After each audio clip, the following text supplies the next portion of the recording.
Hello दोस्तों, आप लोग का स्वागत है एक नए पॉडकास्ट में।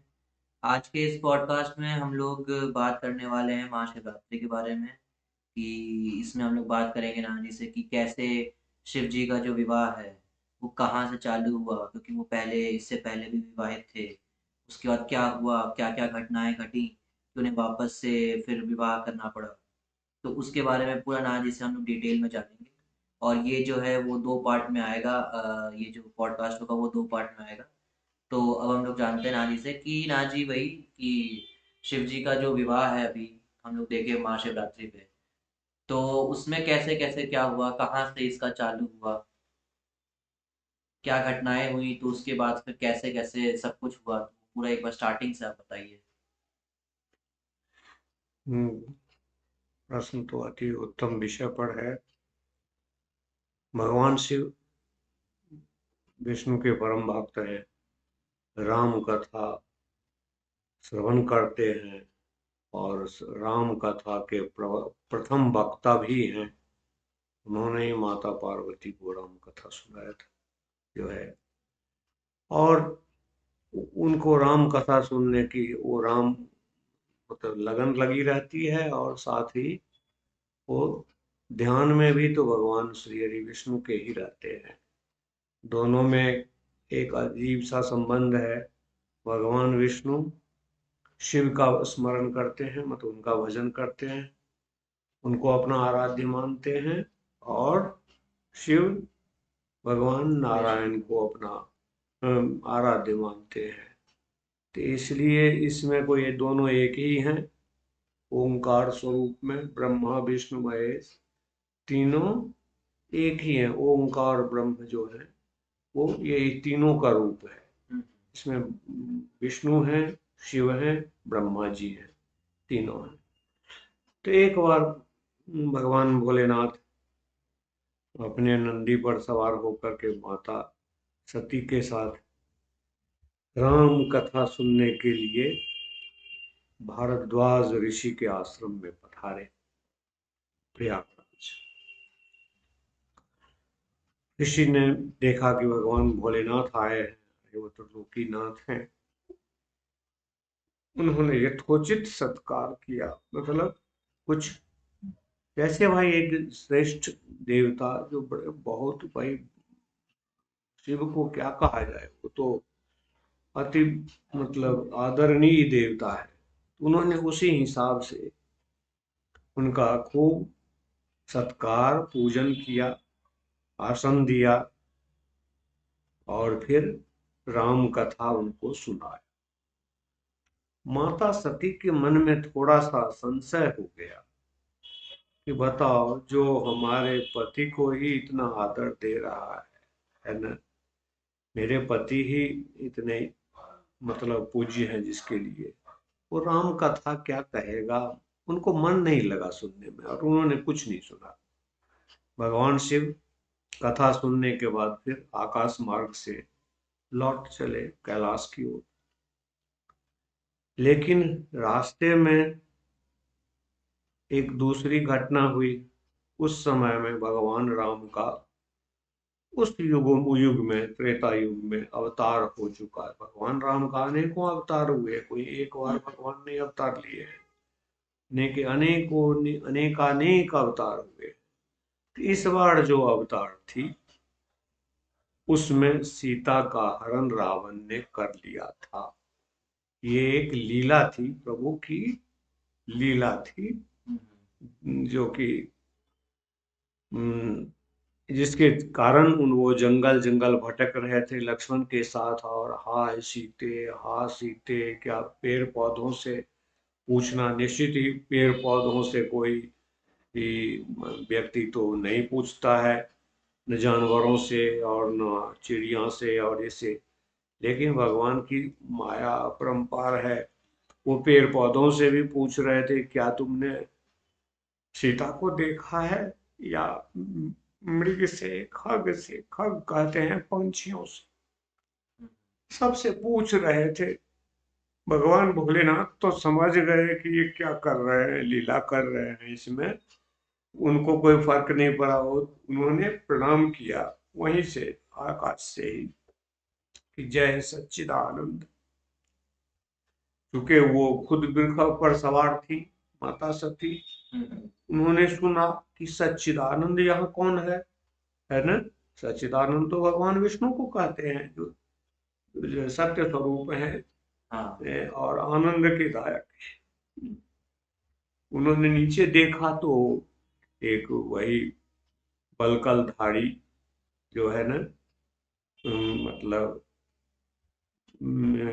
पत्नी वियोग में व्याकुल, मनुष्यों से भी ज्यादा व्याकुल दिखने वाले वो गेरुआ वस्त्रधारी दिखाई पड़ गए भगवान राम।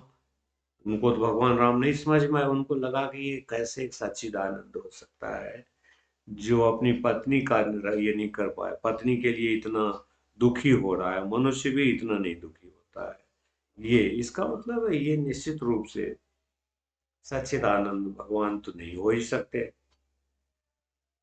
तो उनके मन में कुछ शंका जाग गई कि भाई जो है इनको जाके देखना ही चाहिए कि ये क्या है। तो उन्होंने कहा भोले बाबा से कि मैं जरा उनसे देख आऊं, वो थोड़ा सा जो है चेक कर रहा हूँ कि भाई वो क्या है कैसे है। भोले बाबा समझ गए कि लीला कुछ अब ज्यादा बढ़ गई है लगता है, अब कुछ खैर जैसी प्रभु की इच्छा। उन्होंने कहा हाँ हाँ जाइए जाइए जाइए जाइए देख आइए। उन्होंने सीता का रूप धारण किया और जंगल में भगवान राम जहाँ ये विरह बीच में थे और सीता सीता करते हुए खोज कर रहे थे, रास्ते में प्रकट हो गई। उन्होंने देखा भगवान राम ने, उन्होंने प्रणाम किया और उनसे पूछा कि वृक्ष केतु, मतलब जो वृक्षारूढ़ रहते हैं भोलेनाथ, वो कहाँ रह गए माता। अब तो मुश्किल, अब इनकी तो दशा खराब हो गई। अरे ये तो मुझे पहचान गए, ये जो दिख रहे हैं वो है नहीं। और उनको चारों तरफ सीताराम सहस्रों रूपों में दिखाई देने लगे। उनका सर चकरा गया, वो थोड़ा सा ये होकर थोड़ी देर में वो फिर व्याकुल होकर के लौट गई भगवान शिव के पास। भोले बाबा ने पूछा उनसे कि कहिए कैसे आपने उनकी परीक्षा ली। कहा नहीं नहीं नहीं नहीं मैंने कोई परीक्षा नहीं ली, जो है ना कुछ नहीं, जो है मैं पहचान गई कि जो सच्चिदानंद ही है। ठीक है। भोले बाबा समझ गए कि जब इनको शंका हुई और ये परीक्षा नहीं ली, ऐसा तो संभव ही नहीं है, जरूर ये परीक्षा ली होंगी। तो देखा जाए कि उन्होंने त्रिकालदर्शी हैं, अंतर्यामी हैं। उन्होंने आंख बंद किया और देखा कि इन्होंने माता सीता का रूप धारण किया है, जो है। तो उन्होंने मन ही मन संकल्प लिया भगवान का स्मरण करते हुए कि आज से चूंकि ये माता का रूप धारण कर ली, इसलिए अब ये मेरी पत्नी तो नहीं रह सकती है। और उन्होंने तभी संकल्प ले लिया कि आज से मैंने इनका त्याग कर दिया। और चले आए कैलाश। भगवान भोलेनाथ तपस्या में लीन हो गए, हजारों वर्ष गुजर गए। इस बीच में जो है एक दिन माता सती ने देखा कि आकाश मार्ग से बहुत सारे वायुयान जा रहे हैं, जो है देवता लोग चले जा रहे हैं उत्तर दिशा में। देवता ऋषि मुनि गंधर्व यक्ष सभी जो है जा रहे हैं। तो उन्होंने भोले बाबा से पूछा कि ये लोग कहाँ जा रहे हैं, इतने लोग जो है। तो उन्होंने कहा कि इसकी चिंता छोड़ो, जाने दो कहीं भी जा रहे हैं, जो है तुम्हें इससे कोई मतलब नहीं रखना चाहिए। उन्होंने लेकिन भाई स्त्रियों का जैसा स्वभाव होता है, जिस विषय पर वो पीछे पड़ जाती हैं उसमें जब तक उसका उत्तर न मिल जाए। तो उन्होंने बताया कि भाई ऐसा है, तुम्हारे पिता के यहाँ यज्ञ हो रहा है, जिसमें कि ये सभी देवताओं को आश्चर्य हुआ कि मेरे पिता के यहाँ यज्ञ, और हमें नहीं पता। उन्होंने कहा कि मैं भी जाऊंगी। तो उन्होंने समझाया कि नहीं, कभी भी पिता के यहाँ जाना कभी किसी के लिए मना ही नहीं होता है। बिना बुलावे के भी लड़की अपने पिता के यहाँ जा सकती है, उसमें कोई रोक टोक नहीं है, दोष नहीं है। लेकिन अगर कोई शुभ अवसर हो और उसमें अगर बुलावा ना आवे, तो किसी के यहाँ नहीं जाना चाहिए। उन्होंने बहुत समझाया जो है कि नहीं नहीं नहीं। उन्होंने कहा कि नहीं नहीं, जो है ना, हम जो है जाएंगे। पिता ने ऐसा कैसे किया, हमें निमंत्रण, आपको निमंत्रण कैसे नहीं किया? आप मेरे पति हैं भाई, भगवान भोलेनाथ हैं, त्रिलोकीनाथ हैं, उनको नहीं निमंत्रण दिया। खैर, भोले बाबा जो है आखिर मान ही गए कि अच्छा चलो, जो है आप अगर नहीं मानती हैं जाइए, लेकिन ये ठीक नहीं होगा। वो तो समझते ही थे, वो तो कालदर्शी हैं, हाँ। वो समझ गए कि क्या होने वाला है। उन्होंने अपने एक, मतलब गण को, जिसको बलभद्र कहते हैं, और कुछ और गणों को साथ कर दिया और कहा कि जाओ। वीरभद्र, हाँ, वीरभद्र को जो साथ किया, और अन्य गणों को लगाया कि भाई कोई भी जाए, आखिर भाई महादेव की पत्नी है, ना। गए जो है, ये लोग पहुंचे दक्ष प्रजापति के यहाँ। लेकिन वहां जो उनका आदर नहीं हुआ। पिता ने तो जैसे उनकी पुत्री ही नहीं हो, उन्होंने एकदम बुरी तरह से व्यवहार किया। बहनें भी नहीं ठीक से, एक माता ही ऐसी होती है जो सबका, अपने बाल बच्चों का तो ख्याल करती। वही एक प्रेम से मिली, लेकिन पिता ने जो है बहुत ही अनादर किया। इससे इस उन्होंने देखा कि वहां पर तो सभी देवताओं के लिए लगा हुआ है, जैसे आजकल के जमाने में चेयर रहता है और उस पर नाम लिखा रहता है, वैसे वो उस जमाने में भी भाई होता होगा, जो आसन होता होगा, जिसमें भगवान शिव के लिए आसन ही नहीं था, जो है ना। इससे वो अत्यधिक व्यथित हुई, और उन्हें सभी देवताओं को देखा कि सभी लोग आए हुए हैं, मेरे पति नहीं आए हुए हैं, इतना बड़ा तिरस्कार। उन्होंने उसी समय अग्नि, मैंने उसको कौन सी कहा, योगाग्नि, योग से अग्नि प्रज्वलित की, और स्वतः वो जो वहां जो हवन कुंड था, यज्ञ कुंड, उसमें कूद गई और जल के अपने आप को समाप्त कर दिया। इधर वीरभद्र वगैरह गण जो थे, उनके वहां पूरा यज्ञ को ध्वंस कर दिए, विध्वंस हो गया। तो उनके जो विशिष्ट लोग थे, पूषा और अन्य लोग, उनका जो है किसी का सर, ये दांत तोड़ दिया, किसी का कुछ कर दिया, और वो जो है उनके पिताजी का सर काट दिया। पिताजी का सर काट दिया, यज्ञ ध्वंस हो गया, बर्बाद हो गया। भगवान भोलेनाथ को ये खबर आई, वो भी पहुंचे वहां पर। वो उनके मृत शरीर को लेकर के जो है एकदम जो संसार में भ्रमण करते रहे, व्यथित। और तब भगवान विष्णु ने अपने सुदर्शन चक्र से माता सती के शरीर का 51 टुकड़ों में, खंडों में उसको विच्छेदन कर दिया। जिस जो कि जहां जहां पृथ्वी पर जहां जहां गिरा, उससे हम शक्ति, चूंकि वो शक्ति थी, इसलिए उस जगह को शक्तिपीठ कहते हैं, जो है ना। वो बड़े ही में जागृत स्थान होते हैं, क्योंकि साक्षात माता सती का मंदिर तो कोई भी बना करके स्थापना कर सकते हो। हाँ।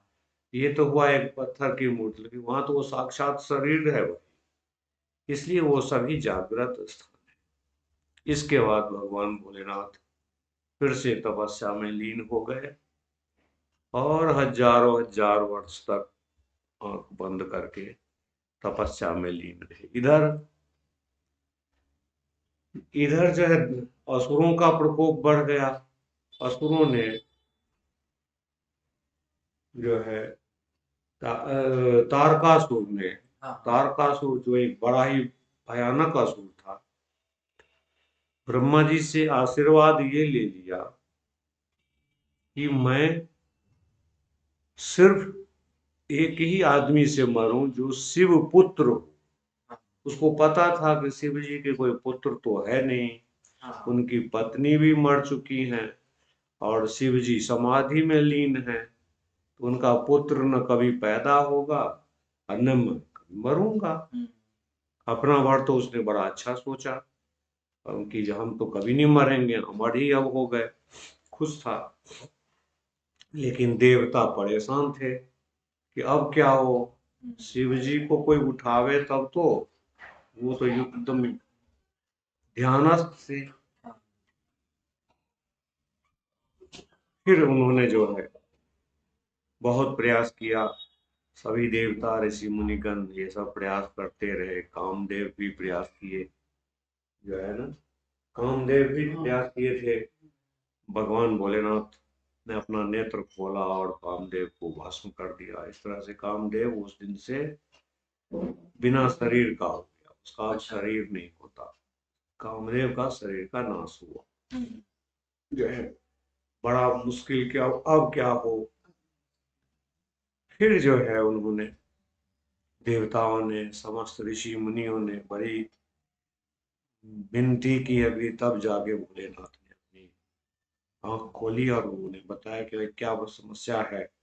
उन्होंने बताया कि ऐसा राक्षस है जो कि मतलब देवलोक पर कब्जा कर लिया है, समस्त लोकों का, तीनों लोकों का शासन वो उसने अपने हाथ में ले लिया है और देवता सब भटक रहे हैं, इधर उधर मारे मारे फिर रहे हैं। और उसको मारने वाला कोई हो ही नहीं सकता, क्योंकि वो आपके पुत्र से मरेगा, तो आप विवाह करेंगे तभी ना आपका पुत्र होगा। इसलिए आपका तो शिव जी ने तो कहा हम तो विवाह तो करेंगे ही नहीं, जो है ना, जो है। और बड़ी मुश्किल, इधर हिमवान के यहाँ, माने पर्वतराज हिमालय, उन, उनके यहाँ दैवी कृपा से एक पुत्री का जन्म हुआ, है ना, जिनका नाम पार्वती कहो या गौरी कहो। बड़ा जो है बड़ा, नारद ने उनका देखा, उन्होंने उनका वर्णन किया, जैसे कि पंडित लोग वर्णन करते हैं कि बच्चे के जन्म के बाद उनके भविष्य कैसा हो। उन्होंने बताया कि इसका पति त्रिलोकीनाथ होगा, ये होगा, मतलब जो भी समस्त गुण होते हैं सब बताया, जो है।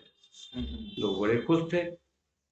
माता पार्वती भी जो है बचपन से ही इस पति को पाने के लिए तपस्या करने लगी, है ना। और फिर जो है घोर तपस्या के बाद भगवान शिव ने आखिर ऋषियों को भेजा कि आप लोग परीक्षा लीजिए माता पार्वती की, कि वो क्या वो मेरे लायक हैं। भाई जो है, तो उन्होंने कहा कि हाँ। फिर भगवान भोलेनाथ स्वतः परीक्षा लिए, जो है। इस प्रकार से वो राजी हो गए। भगवान विष्णु ने बहुत समझाया कि जो है ये आवश्यक है, ये लोक कार्य है, क्योंकि आप अगर शादी नहीं करेंगे तो सभी लोग ऐसे ही भटकते रहेंगे, देवता सब और ये दानव लोग पृथ्वी पर ऐसा उत्पात मचाते रहेंगे। चाहे स्वर्ग हो, मर्त्य हो और पाताल लोग, सभी पर उन्हीं का राज्य था।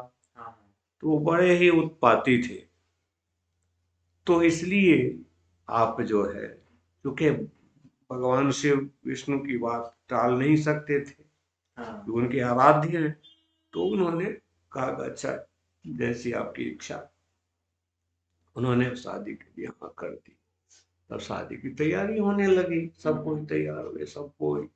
भगवान भोलेनाथ के पास तो भाई अपना कोई परिवार तो है ही नहीं। हाँ। नंदी भृंगी यही सब है, गण सब, बहुत सारे और गण है, करोड़ों अरबों, उसकी कोई गिनती नहीं, अनगिनत कहना चाहिए। असंख्य, जो वहां नहीं, कैलाश पर नहीं रहते, अलग अलग अनंत रहते हैं। कोटि ब्रह्मांड है, सब जगह उनके गण फैले हुए हैं। ये कहाँ नहीं है उनके गण? ये भूत पिशाच, ये किन्नर, ये सब जो कहते हैं, सब जो है, मैं कितना नाम होता है तरह तरह के, तो सब उन्होंने अपने गणों से कहा कि भाई सबको न्योता भेजो, सब कोई भाई हमारे गण है, सबको जाना चाहिए बारात में। बारात में तो भाई लोग अपना अपने परिवार वालों को, तो उनका परिवार तो वही सब है, भूत पिशाची हाँ। है ना। देवता लोग भी हैं, तो सब देवता लोग भी चले, सब अपना सज धज करके बढ़िया से। भाई सब तो जब देवता ही है और बाराती में जाएंगे तो सुंदर तो लगेंगे ही, निश्चित ही।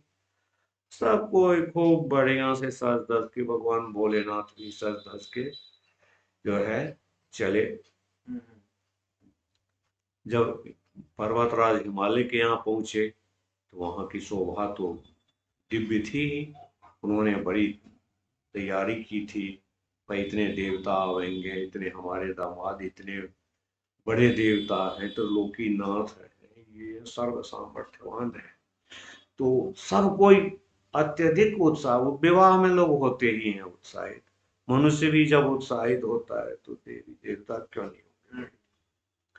तो वो लोग सब कोई, समाज, जो पर्वतराज, पर्वत मतलब ये नहीं कि सिर्फ पत्थर, सब पत्थर हाँ। में पर्वत, पर्वत सब लोग मनुष्य रूप धारण करके वहां थे। अच्छा। हाँ, पर्वत ही, हिमालय पर्वत तो हिमान हिमवान है, हाँ। साक्षात है। उनका वो लड़की कैसे पैदा हो सकती है वे पत्थर से, है ना। तो वो मनुष्य रूप में, समस्त जितना भी संसार में तुम्हें दिख रहा है, चाहे समुद्र हो, हम्म।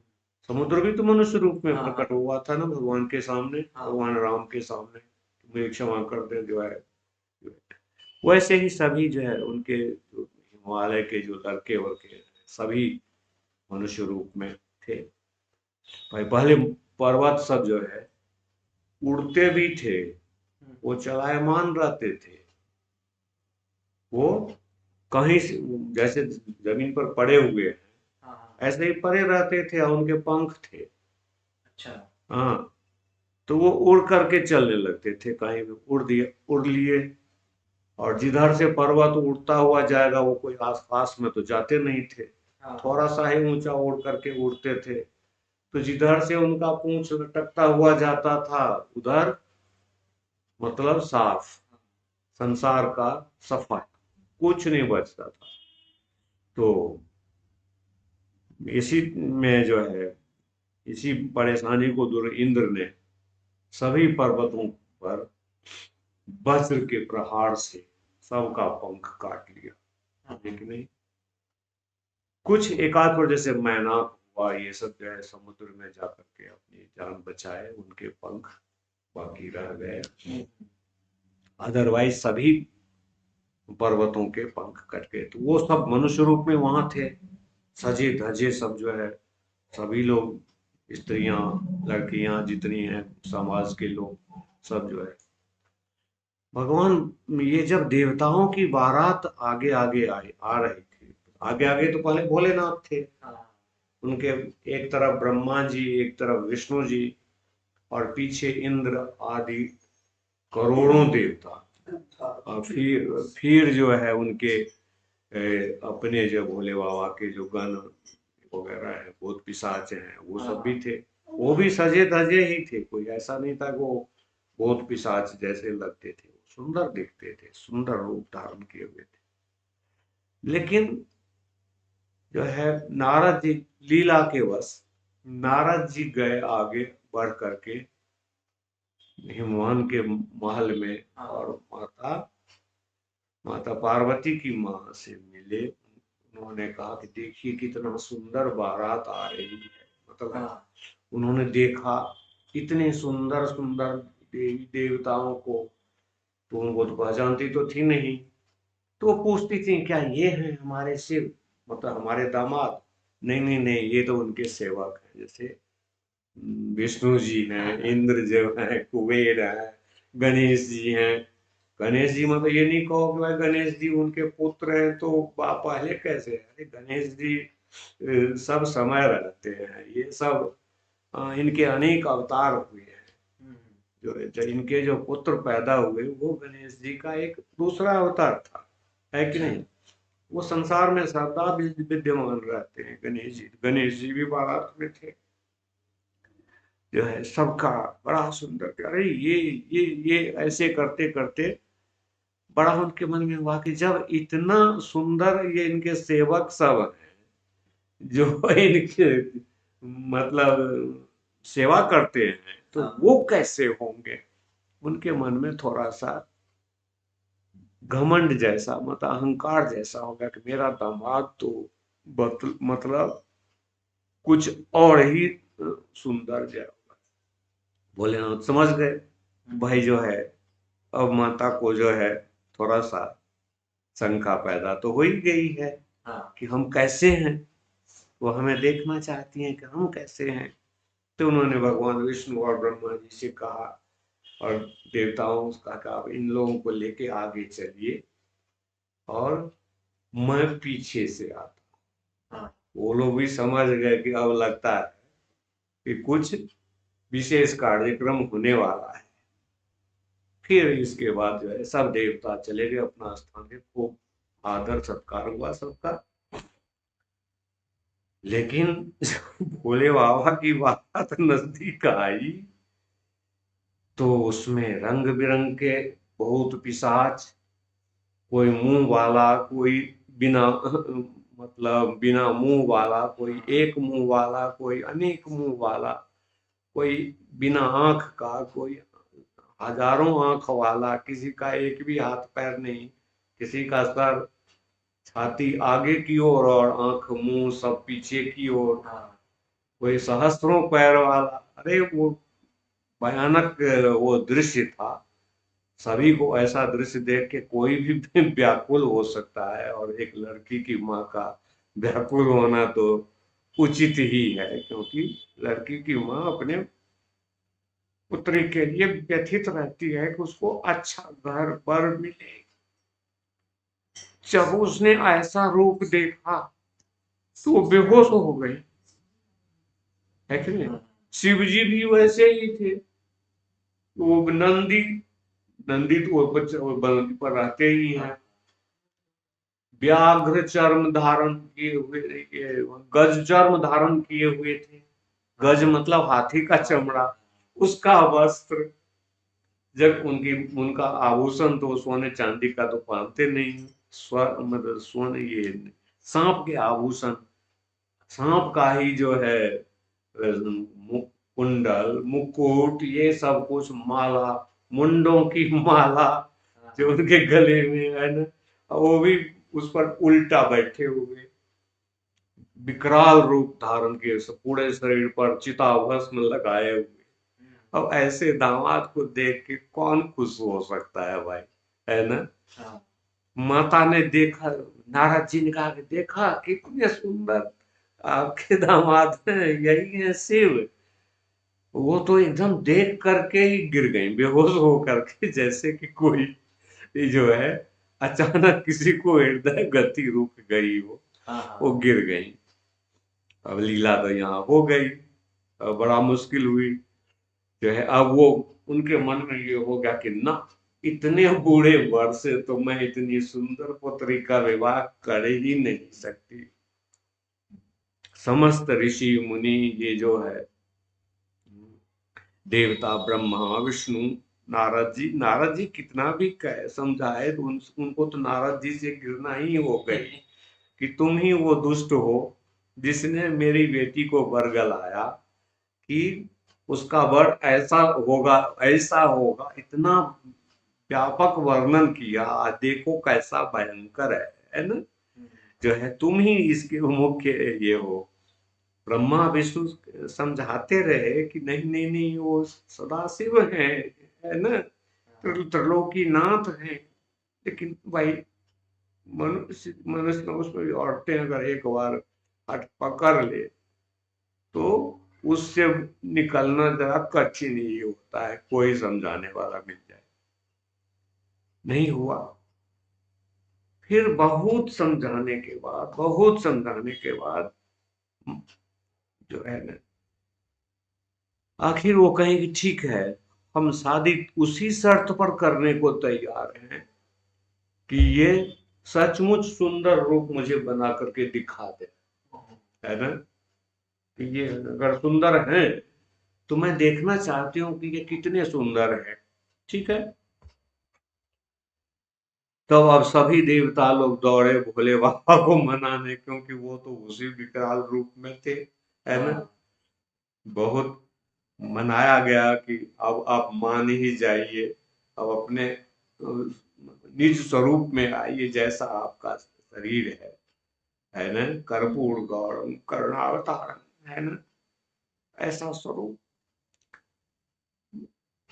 भगवान भोलेनाथ ने उनकी बात मान ली और वो दिव्य स्वरूप धारण करके, पीताम्बर धारण करके, स्वर्ण मुकुट और स्वर्ण मतलब सोने के आभूषणों से सुसज्जित, और उनके सभी गण वगैरह भी सभी दिव्य वेशभूषा में आ गए। वो जो हजारों मुख वाले और बिना मुख वाले लोग थे, सभी सुंदर स्वरूप बना करके, मैं तब देख करके उनका मन जो है प्रसन्न हुआ और उन्होंने क्षमा मांगा भगवान भोलेनाथ से कि हमसे गलती हो गई, मतलब मैंने आपको समझने में गलती कर दिया, मैं पहचान नहीं पाई आपको। फिर बड़े धूमधाम से माता पार्वती का विवाह हुआ। जो है ना, संसार में बड़ी प्रसन्नता हुई, विशेष रूप से देवता लोग प्रसन्न हुए कि चलो भोले बाबा ने अब शादी तो कर ली। अब शादी कर ली तो अब जो है पुत्र भी इनका होगा। वही उनका पुत्र समय के अनुसार कुछ दिन के बाद जो है उनका पुत्र कार्तिकेय, जो जिनको खडानन भी कहा जाता है, 6 मुख उनके। अच्छा। हाँ, उन्होंने अपने जन्म के बाद 6 दिन के अंदर ही उन्होंने उस असुर का वध किया। इस बीच में देवराज इंद्र ने उनको अपना सेनापति नियुक्त किया। इसलिए देवताओं के सेनापति खरानन कार्तिकेय ही होते हैं, वही हैं उनके। और इस प्रकार से उस राक्षस का वध हुआ और संसार पर आई हुई विपत्ति का अंत हुआ। और भगवान भोलेनाथ का परिवार बस गया फिर से।